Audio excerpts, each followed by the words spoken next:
Le RC Lens crée l'exploit et s'impose 2 buts à 1 face à Arsenal. On va débriefer sur cette vidéo. Salut à tous les gars, c'est Azial. Aujourd'hui, on se retrouve pour une vidéo, pour un débrief qui me fait extrêmement plaisir à faire. D'habitude, vous le savez, je prends toujours du plaisir à débriefer des matchs. Mais là, honnêtement, qu'est-ce que je suis content déjà d'avoir vu ce match et de voir la finalité de ce match. Honnêtement, je ne suis pas supporter lensois, mais félicitations aux Lensois qui tomberont sur cette vidéo. Enfin, aux supporters, je pense que vous devez être contents. Félicitations surtout à l'équipe, parce que finalement, vous n'avez pas joué. Mais vous avez bien compris, je pense que la plupart des Français ce soir, avec ce match-là, seront plutôt satisfaits du résultat et de la prestation des Lensois. Honnêtement, ça fait plaisir, parce que ces derniers temps, c'est vrai qu'en Coupe d'Europe, les clubs français, même le PSG, hein, je compte le PSG dedans, je suis supporter parisien, je compte dedans. C'est vrai qu'on est un petit peu déçu, on est un petit peu sur notre faim ces dernières années en Ligue des Champions. Voilà, les clubs français, on va dire, ne nous ont pas tellement fait vibrer. Et là, bon, bah voilà, victoire face à Arsenal quand même. C'est pas une qualification en quart ou demi-finale, mais voilà, c'est quand même un bel, pas un exploit, mais c'est un bel accomplissement. C'est voilà, c'est héroïque, c'est une belle victoire. Bref, pas mal de choses à dire et à voir. On va débriefer ce match. Je vais vous montrer un petit peu les buts, les images, etc. Bien évidemment, avant qu'on y aille, avant que je vous montre tout ça, n'hésitez pas à liker, commenter, partager, vous abonner. N'hésitez pas à activer la cloche, tout ça. Vous connaissez le référencement, ça fait grandir la chaîne et je remercie vraiment beaucoup ceux qui le font, ça fait extrêmement plaisir. Allez, on y va. Déjà, commençons par les, j'ai mis ce petit screen. Voilà, l'ambiance, parle un petit peu du stade, parce que ce soir, je pense que le stade a compté un petit peu dans cette performance lensoise. Voilà, superbe ambiance à Bollaert. Super communion avec les joueurs, on a senti vraiment le stade très vivant, un stade qui a répondu à la soirée Ligue des Champions, les tifos, tout ça. Honnêtement, belle ambiance, rien à redire là-dessus. Même si à côté lensois, ça n'avait pas hyper bien démarré, hein. Là, on va rentrer un peu dans le match. C'est vrai que Arsenal, je trouve, a plutôt bien démarré le match. Lens a été très vite recroquevillé sur eux-mêmes et honnêtement, je vous dis la vérité, sur les 15-20 premières minutes, vu comment c'était en train de partir, surtout que là on va le voir, le premier but d'Arsenal ça vient d'une erreur lensoise. Sur les 15-20 premières minutes, j'étais pas hyper confiant. Je me suis dit petit à petit, plus les minutes avançaient, plus je me disais Lens, ils sont à deux doigts peut-être de basculer dans le mauvais côté et de terminer la soirée avec un 2-3-0 dans la musette. Au final, on va le voir juste après, ça s'est bien goupillé. Mais c'est vrai que Arsenal, je trouve, a bien démarré les 15-20 premières minutes, ce qui va amener à un but qui est clairement une erreur lensoise. On voit ici Thomasson avec le ballon qui va mal appuyer sa passe en retrait, Bukayo Saka qui va intervenir, pardon, qui va bien bondir, qui va la passer, la glisser directement à Gabriel Jesus. Gabriel Jesus qui va bien savoir éloigner Danso de lui, frappe croisée, magnifique 1-0, la finition de Gabriel Jesus est vraiment très belle. Je sais qu'on dit Jesus, mais moi j'ai l'habitude de dire Jesus, je suis désolé. Donc Gabriel Jesus, de base c'est parce qu'il est brésilien. Voilà, je vous apprends un petit fun fact, les brésiliens et portugais, les J comme ça se dit J, ça se dit pas R comme en espagnol. Voilà, petit cours. Donc c'est Gabriel Jesus de base. Petit cours de prononciation les gars. Voilà, likez pour ce petit cours. N'hésitez pas. Bref, 1-0 et en plus je trouve qu'il a fait un plutôt bon match. Du coup Gabriel Jesus.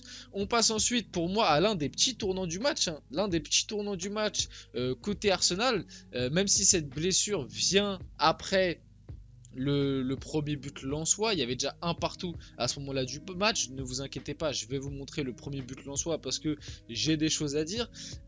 Pour moi, c'est quand même une petite bascule. Et je pense que de toute façon, la plupart des gens étaient plutôt d'accord, que ce soit quand je regardais le match, les commentateurs et même les consultants, pardon, ils étaient plutôt d'accord et moi j'étais plutôt d'accord avec eux sur ce constat-là.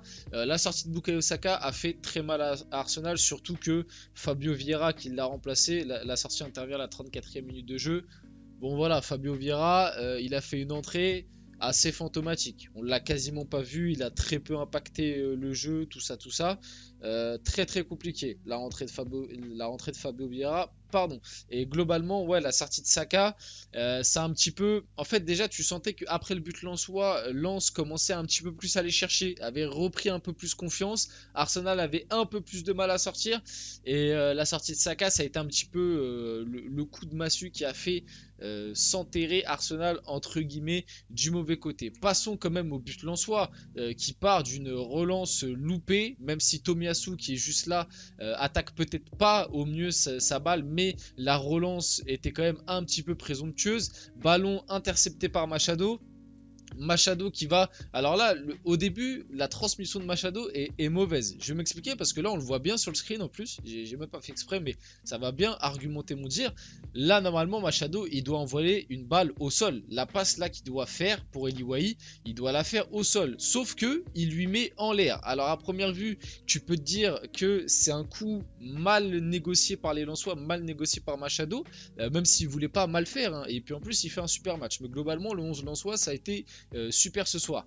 Mais là par contre, ce geste là, je trouve que là, quand je regardais le match, les consultants, commentateurs et tout, ils l'ont peut-être un peu trop banalisé. Je sais pas, vous étiez sur quelle chaîne, mais ce geste là d'Eliwahi, là, l'enchaînement, contrôle poitrine, remise extérieure du pied tout en étant en l'air pour après la finition de Thomasson qui est magnifique, qui est splendide, le 1 partout lensois à la 25e minute de jeu.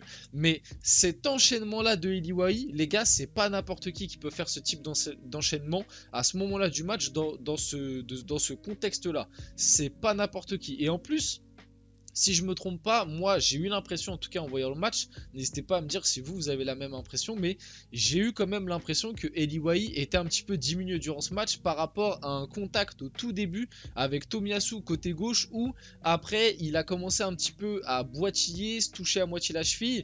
Je l'ai pas senti à 100% ce soir. Wahi, moi je trouve que c'est vraiment un super joueur. Les débuts avec Lens sont pas forcément... voilà, il est pas mauvais, mais il y a une question d'acclimatation. Pour l'instant, il n'a pas mis énormément de buts, même si on va le voir après. C'est lui qui met le deuxième but lensois et qui délivre un peu le stade. Mais l'enchaînement, je voulais le souligner, ça c'est un enchaînement niveau Ligue des Champions. Ça c'est ce genre de geste-là, c'est ce genre de détails. Vous voyez, à chaque fois qu'on dit la Ligue des Champions, c'est des détails. Et la finition de Thomasson aussi, attention. Je ne néglige pas la finition de Thomasson qui est extraordinaire. Hein. Franchement, mais l'action, en fait, globalement, cette action-là, comme je vous l'ai dit, juste là, Machado, pour moi, il doit lui mettre au sol. Il lui met en l'air le contrôle, enchaînement, passe comme ça, extérieur, tout en étant en l'air. Thomasson, une touche de balle enroulée, petit filet. Non, franchement, l'enchaînement est magnifique. Le but est magnifique. Ça fait un partout à ce moment-là du match. Le 1 partout va se tenir jusqu'à la mi-temps, jusqu'au même au début de deuxième mi-temps. Et là où j'ai kiffé, c'est que je trouve que Lens a très bien joué cette deuxième mi-temps, mieux que la première. Comme je vous l'ai dit en première mi-temps, je trouve quand même qu'Arsenal avait un semblant de maîtrise. Ils ont ouvert le score. La sortie de Saka les a un petit peu fait tomber, mais globalement Arsenal avait la maîtrise. Et en deuxième mi-temps, pour moi, ça s'est inversé. Pour moi, les gars, je vous le dis, la deuxième mi-temps, je la mets côté lensois. Là où la première mi-temps, je la donnais quand même à Arsenal parce qu'il y avait ce contrôle sur le tempo, ce contrôle de la possession. Même les plus grosses occasions étaient quand même globalement du côté des Gunners. La deuxième mi-temps, pour moi, je la mets, même si en deuxième mi-temps, Arsenal a eu d'énormes occasions. Brice Samba, vraiment, Brice Samba, faut en parler aussi, mais le gars te sort un match de patron ce soir. Mais même, globalement, j'ai envie de donner cette deuxième mi-temps plus à Lens, parce que Lens a eu beaucoup plus d'opportunités, a été beaucoup plus agressif, plus haut, un gros pressing. J'ai pas parlé aussi, mais de toute façon, en fait, les Lensois, ils ont tous été bons, mais le match de Kevin Danso derrière... Waouh, le patron. Bon bref, du coup on vient à ce deuxième but. 69e minute de jeu. Là, ici, c'est Sotoka, si je ne me trompe pas. Le 1-2 avec Frankowski. Frankowski qui va être trouvé dans la profondeur. Qui va adresser une merveille de centre à Eliwahi en retrait. La finition est magnifique. Ça fait 2-1 pour Arsenal, j'allais dire, pardon. Ça fait 2-1 pour Lens. Eliwahi qui fait exploser le stade. Après ce 2-1, soyons honnêtes quand même. Donc là, on a la 70e environ.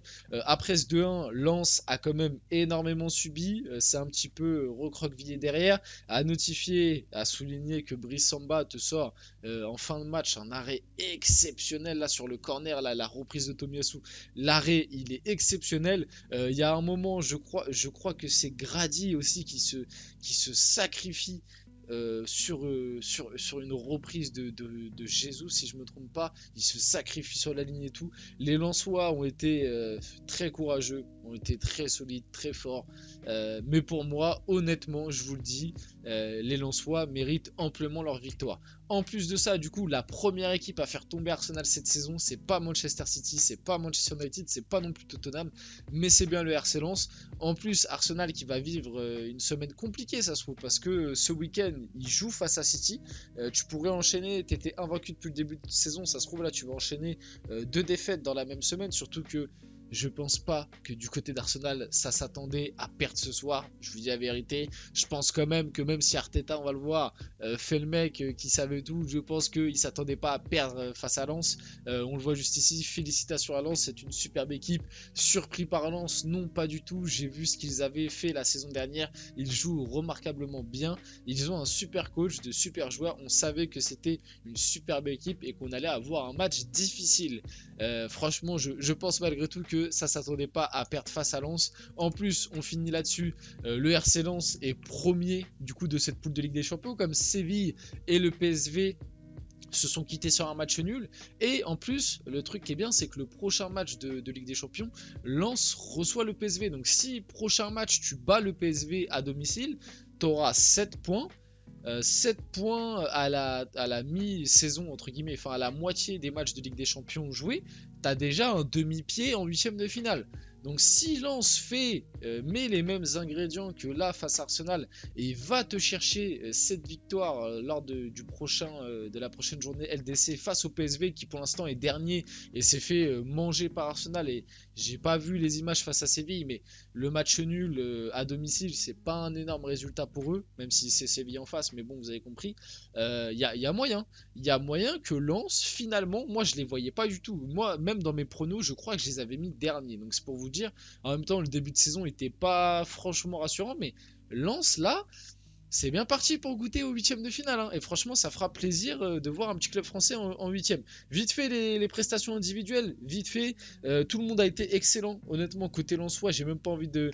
Mais j'ai pas envie de ressortir des individualités, mais t'es obligé de mettre quand même Eli Wahi. T'es obligé de mettre Brice Samba. Honnêtement, derrière, Danso a été monstrueux, mais vraiment, Kevin Danso, monstrueux. Frankowski a aussi été très bon. Thomasson, le but, etc. Sotoka s'est donné. Bref, côté Lensois, en vrai. Tout le monde a été performant. Merde, excusez-moi. Côté Arsenal, là il y a un petit peu plus de casse, on va dire. David Raya, le gardien, petite erreur sur le deuxième but. Allez, vite fait en top, Ressus, je l'ai trouvé très bon. Havertz au milieu de terrain, ça a été compliqué. Zinchenko a été pas mal. Derrière, Saliba a été plutôt bon aussi. Et Saka a été bon avant d'être sorti. Bref, voilà, on arrive sur la fin de cette vidéo. J'espère qu'elle vous a plu. Si c'est le cas, n'hésitez pas à liker, commenter, partager, vous abonner. C'était Azial. Et on se retrouve très rapidement pour une prochaine vidéo.